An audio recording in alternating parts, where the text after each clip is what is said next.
NFL free agency, and we're going to let's start with the most recent news and work our way backwards. So, the Buffalo Bills today, they send out a second round pick, 60 overall, to the Chicago Bears, and in exchange, they get back a fifth round pick as well as DJ Moore. Now, this was a conversation that me and Josh have had really since the Bears were winning in the playoffs. I was the first one that said, and I may have even said it going back to the end of the regular season, that they needed to move off DJ Moore. They have a plethora of wide receivers. They have Colston Loveland and Cole Kmet at tight end. They need to obviously bolster up their defense, and I think Drew Dahlman retiring is a little bit of a major story that's not been covered as much. But if I may interject on that, the good thing is, unlike what happened with Frank Ragnow and the Detroit Lions, where he retired or he announced his retirement later, with the news and timing of this, the Bears have time to prep and go look at potential replacements through the draft, through free agency. So, yes, it's a loss for them, I agree, but at least with him announcing his retirement now, the Bears have time to adjust. No, I agree with that, but I like this move for both sides. I love it for Buffalo. I think DJ Moore is a fringe wide receiver S1. He may not be the wide receiver one anymore, but you think about the quarterbacks he's had to play with, Bryce Young to Caleb Williams, and now to Josh Allen. You can make a case it's been an upgrade every single time, and they have Dalton Kincaid still. They have Knox. They have Shakir in the slot. You got James Cook out of the backfield. Now Buffalo can spend all their draft and free agency resources on the defensive side of the ball to rebuild that defense. They also have Keon Coleman, even though he got thrown under a bus and run over. Well, and by the way, I thought Joe Brady, their new head coach, also worked with DJ Moore when he was in Carolina. By the way, I like Joe Brady as the Bills head coach because if you remember that 2019 LSU team, he looked at what he had and he's like, oh, that's a 5-star. That's a 5-star. That's a 5-star. We're just going to go spread offense and see if you can beat us. If you guys remember, this was even before McDermott was fired. I was actually advocating for that to be the guy in Cleveland. Yeah, I remember that. And to piggyback off it, I like this move a lot. And in that great intro in the beginning, there's a clip where Mr. Ungar over here says, the Bills window is closed. Well, you could crack that window right open a little more and let some fresh air in because they got a chance. Let me say this. I think their playoff window is open, but their Super Bowl window is closed. Nope. I don't know how your Super Bowl window is ever closed when Josh Allen's your quarterback. Right, exactly. It's the same thing with Philly. I do the same way about Cincinnati if Burrow's healthy. They haven't made the playoffs in 3 years, and I still feel like they could go to the Super Bowl. Right. That Super Bowl run was one of the worst things to happen to the Bengals. It gave them a false sense of confidence. Yeah, but it's not false sense because Joe Burrow can be that good when he's healthy. I would argue it's not false sense. It's that now I get it. There was a year that Burrow played all 17 games. They didn't make the playoffs because they had literally the worst defense of all time. But the last 2 years, like even last year, right? Burrow got hurt. The offense was not the problem. Joe Flacco still put up 37, 38 points, and they lost to the Bears, which is why a lot of people think the Bears may actually come back down to reality this year because they had so many unbelievable comebacks last year. I don't know. I mean, coming from that Dan Campbell tree, I mean, you can never count out. He's got that break the kneecap, bite the kneecap off mentality is Ben Johnson does. So I don't think I can ever count him out as much as they're a rivalry. And like that's not a rivalry for me. Like Bears, Lions, not the crazy thing is, Jalen, you guys beat them week 18 and they played all their guys. Yeah, we did. In Chicago. We're coming next year. Don't worry. I will say this. I think I know we're trying to do this chronologically, but do you remember in 2021, the Super Bowl 56 was played at SoFi Stadium, Yep. and the Rams ended up beating the Bengals.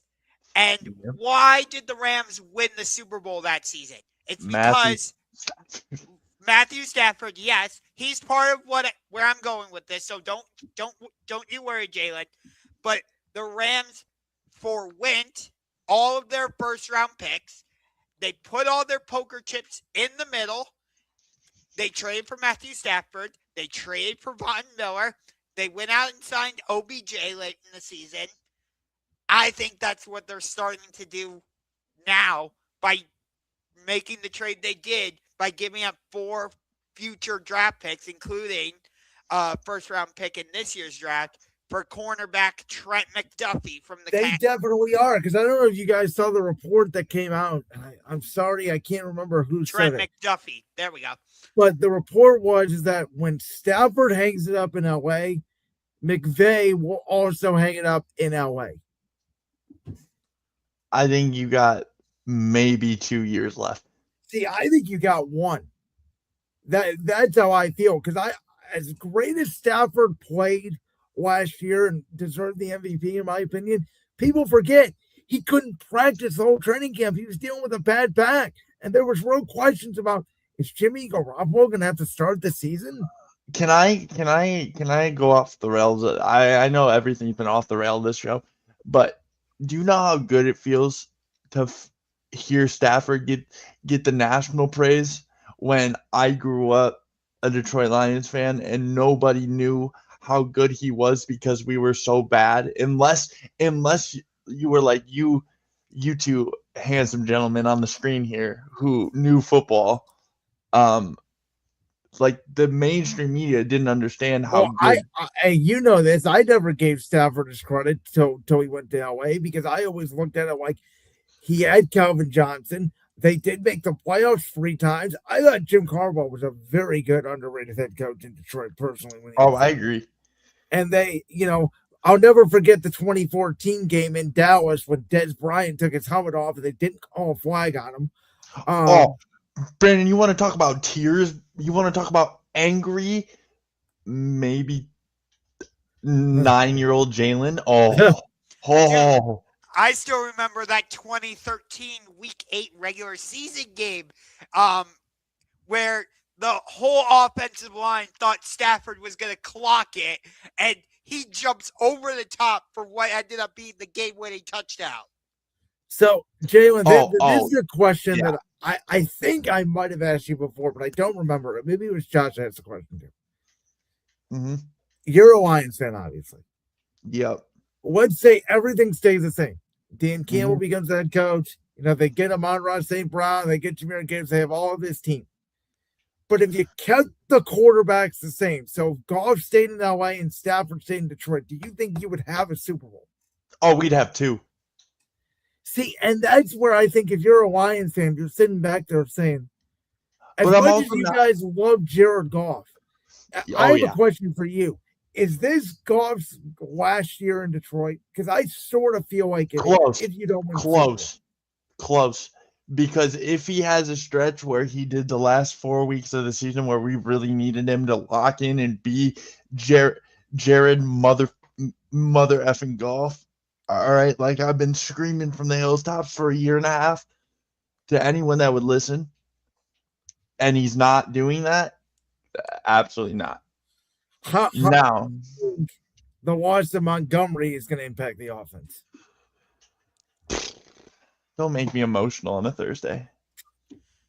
See, I want to circle back to the Rams because I really like this move for for the Rams because you watch their defense. One of the biggest problems, and I think this is part of the reason why they lost the last 2 games against Seattle, is because they can't stop the deep pass.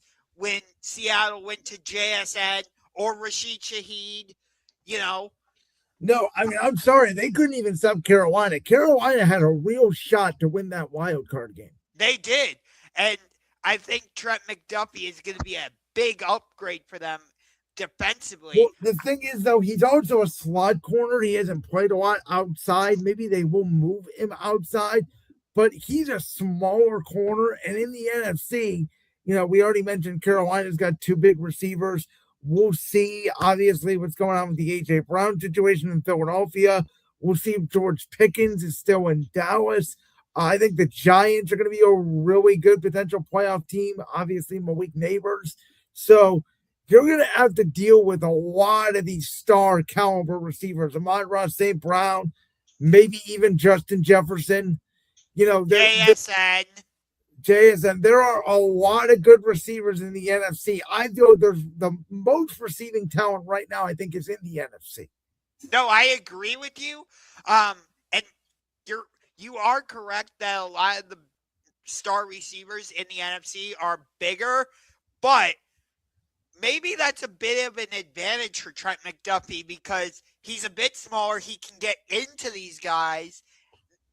Not saying he's going to become like a constant, DPI type of guy, but he can bother these bigger wide receivers. Well, that's what the Rams need. And I'm going to tell you right now, if he's that, then they're going to be a really good team again because all you need is one. It's nice to have two. We have two in Philadelphia, Cooper DeJean, Quinyon Mitchell, but you don't necessarily need two great corners, but you do need one. Plus, they have Jared Verse along that defensive line, which we've seen. And the other thing is, they give up another first-round pick. They still have Atlanta's pick, but they have Braden Fisk. They have Jared Verse. Some of these young guys on defense, they are going to have to start paying. So I feel like they are putting all their chips in the middle of the table, and I think they feel legitimately right. They have a shot to win the Super Bowl, and they're not caring about tomorrow, and nor should they care about tomorrow. I fully agree. Like I said, it feels very similar to what they did in 2021 when they had the Super Bowl in their home stadium and they went on to win it. It feels very coincidental, if you will. I will say this quickly, Jalen, about your Lions. I believe I texted you this. I think the most underrated move of the entire offseason so far was Drew Pensy. I like him a lot. You told me this. I like him a lot. I think he's a really smart guy. I think he got a lot out of Jacoby freaking Brissett last year, which, believe me, I don't know how or why. I watched a lot of Cardinals games last year, and the offense was not the problem. Their defense couldn't stop a nosebleed. And, you had Michael Wilson there. You had Marvin Harrison when he was right. Obviously, what Trey McBride did, I could see him using Laporta in a very similar way. He's got better running backs. Obviously, James Conner went down in Arizona, so now he's going to have Jahmyr Gibbs. I think the offensive line, taking a little bit of a step back, I think that's going to be a focus for you guys in the draft is what I personally see. And, we'll see if Calvin Shepard can get some of those corners.